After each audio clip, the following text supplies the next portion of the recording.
नमस्कार मित्रों, ज्योतिष रहस्य चैनल में आप सभी का स्वागत है। नवरात्रियां आने वाली हैं। नवरात्रि की सीरीज चल रही है। तो आज की क्लास में हम देखेंगे माँ ब्रह्मचारिणी, दूसरी रात, द्वितीय रात्रि, सेकेंड नाइट ऑफ नवरात्रि। तो सेकेंड देवी हैं देवी ब्रह्मचारिणी, जिनका संबंध चंद्रमा के साथ है। इनके एक हाथ में जो है कमंडल है, एक हाथ में रोजरी है यानी कि जपमाला, और हाथ में है कमल का फूल। ये इनकी आकृति है। इनका अन्य नाम तपश्चरणी, अपर्णा और उमा भी है। पहली बात कि माता ब्रह्मचारिणी का संबंध चंद्रमा के साथ है। तो नवरात्रि की दूसरी रात इनका पूजन करने से क्या लाभ होता है? चंद्रमा का संबंध जो है मन के साथ है। तो जो भी लाभ होगा वो मानसिक तौर पर होगा। तो माता ब्रह्मचारिणी की उपासना करने से नवरात्रि के दूसरे दिन हमको प्राप्त क्या होगा? मन की शांति। और दूसरी चीज प्राप्त होता है, जो हमारी सृजनात्मक शक्ति है, क्रिएटिविटी पावर, वो बढ़ती है।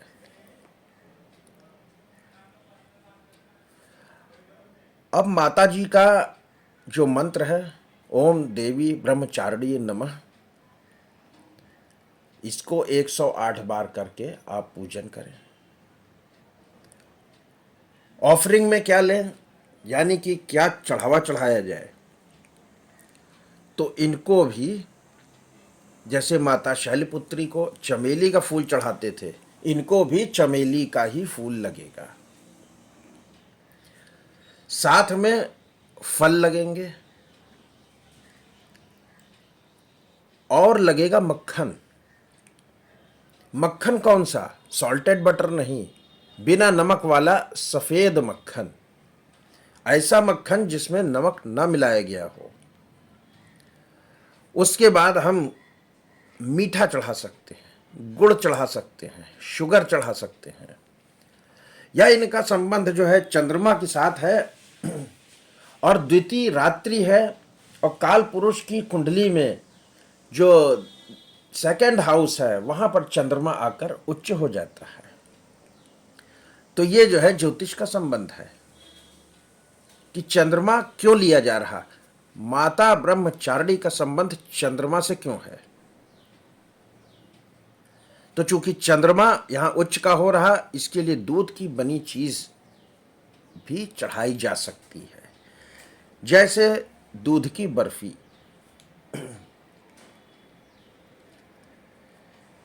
साथ ही साथ जैसे ये मन की शांति और जो क्रिएटिव पावर है हमारा, वो बढ़ती है इनकी उपासना करने से। और क्या लाभ होता है कि जो परिवारजन वाले हैं उनकी लॉन्जिविटी बढ़ती है, आयु बढ़ती है फैमिली मेंबर्स की।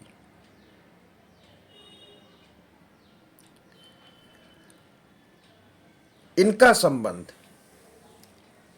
जो हमारे चक्र हैं उसमें स्वादिष्ठान चक्र के साथ है। तो फिल्ट्रेशन होगा स्वादिष्ठान चक्र का। इनकी उपासना करने से चक्र का जो भी रोटेशन कम ज्यादा है या डायरेक्शन उल्टा सीधा है, उसमें सुधार आएगा। तो ये देखा आपने कि क्या चढ़ाना है, क्या फायदा होगा, कौन सा मंत्र करें और माता के हाथ में क्या क्या है। माता के हाथ में कमंडल है, जपमाला है और कमल है।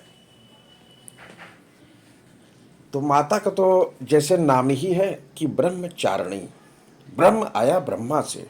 ब्रह्मा जो है अनंत है और सृजन करता है, क्रिएटिविटी की जो पावर है वो ब्रह्मा से आती है। ब्रह्म यानी इनफाइनाइट, ब्रह्मचारिणी, चारिणी का अर्थ है मूवमेंट, मूविंग, जो अनंत तक मूवमेंट हो जाए।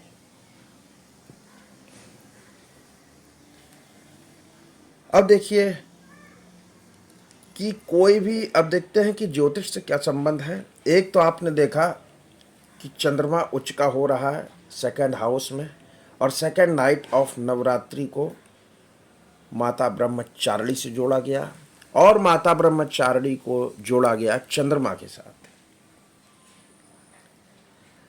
सेकंड हाउस आ रहा है, इसके लिए ही कहा गया है कि increase longevity of family members, परिवार जनों की आयु में वृद्धि। तो जो कुटुंब परिवार देखते हैं सेकंड हाउस से देखते हैं। तो ये यहां से ज्योतिष का जुड़ाव आ रहा है। और ज्योतिष का क्या जुड़ाव है देखते हैं कि कोई भी ग्रह जो सेकंड नवांश में बैठा होगा उसका संबंध मां ब्रह्मचारिणी से होगा।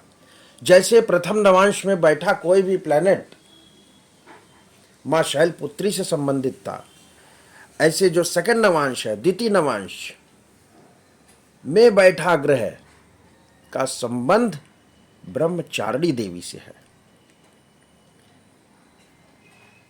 तो 3 डिग्री 20 मिनट से 60 डिग्री 40 मिनट के मध्य में यदि कोई भी ग्रह बैठा है किसी भी राशि में, तो वो जाएगा कहां? सेकंड नवांश में, और उसका संबंध हो जाएगा मां शैलपुत्री के साथ, सॉरी मां ब्रह्मचारिणी के साथ। और जो प्रथम नवांश में बैठा प्लेनेट है यानी कि 3 डिग्री 20 मिनट तक उसका संबंध हो गया था मां शैलपुत्री से। तो देखिए कि जैसा कि कोई भी प्लेनेट यहां पर बैठ गया तो उस प्लेनेट की जो भी सिग्निफिकेंट होगी उससे संबंधित क्षेत्र में व्यक्ति को तपस्या करनी पड़ेगी, हार्ड वर्क करना पड़ेगा। बगैर हार्ड वर्क किए वो गोल नहीं प्राप्त होगा।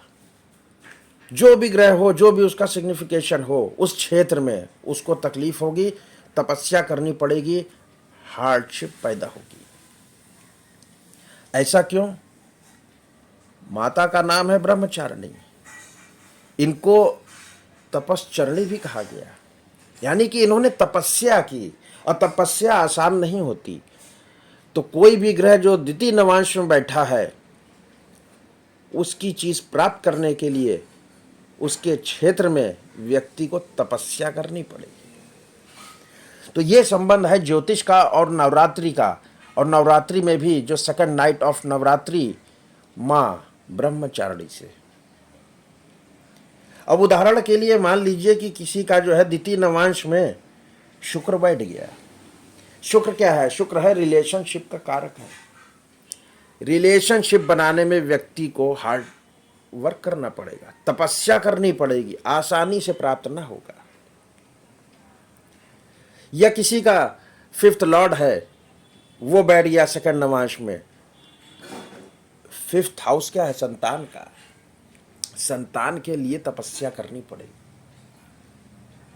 हार्ड वर्क करना पड़ेगा। किसी का सैटर्न बैठ गया। सैटर्न क्या है? कारक है कर्म का। तो जॉब में, कर्म में, वहां तपस्या और हार्ड वर्क आ जाएगा। चंद्रमा बैठ गया यदि किसी का सेकंड नवांश में, तो वो जुड़ गया जाके मां ब्रह्मचारिणी से। और ब्रह्मचारिणी ने क्या किया? तपस्या। तो मन की शांति प्राप्त करने के लिए तपस्या करना पड़ेगा। किसी का सूर्य बैठ गया सेकंड नवांश में, तो सूर्य क्या है? सरकार है, सूर्य है पिता। पिता से संबंधियों में हार्डशिप आ जाएगी, सरकार से तकलीफ पैदा हो जाएगी, या किसी का बुध बैठ गया। बुध क्या है? मरकरी है लर्निंग।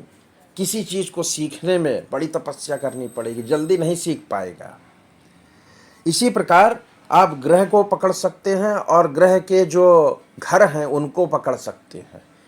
जैसे चौथे घर का स्वामी बैठ गया जाकर सेकंड नवांश में, तो चौथा घर किसका है? सुख सुविधा का है, मोटर गाड़ी का है, मकान भूमि वाहन का है। इन सब क्षेत्र में वो जो प्लैनेट बैठा है उससे संबंधित जो चीज़ होगी उसमें तकलीफ आएगी। जैसे यहाँ मंगल बैठ गया और मंगल सेकंड नवांश में बैठ गया और स्वामी है फोर्थ हाउस का, तो उसको ज़मीन खरीदने में तपस्या करनी पड़ेगी। तो जो भी प्लैनेट सेकंड नवांश में बैठा है उसका संबंध हो गया है माता ब्रह्मचारिणी के साथ। अब यहाँ पर सब चीज़ बता दी गई, क्या ऑफर करना है, क्या फ़ायदा होगा, कौन सा मंत्र है। एक चीज़ बची कि उस दिन कौन सा रंग इस्तेमाल करें। तो उस दिन जो है नारंगी या सफ़ेद रंग का इस्तेमाल किया जा सकता है। जैसे माँ शैलपुत्री के लिए जो है क्रीमेशन कलर था, यानी कि गहरा लाल था, वैसे माँ ब्रह्मचारिणी के लिए ऑरेंज है और वाइट है। तो नवरात्रि सेकंड रात्रि के लिए इतना ही। आगे बनाएंगे class third night of Navratri. तब तक के लिए नमस्कार और धन्यवाद।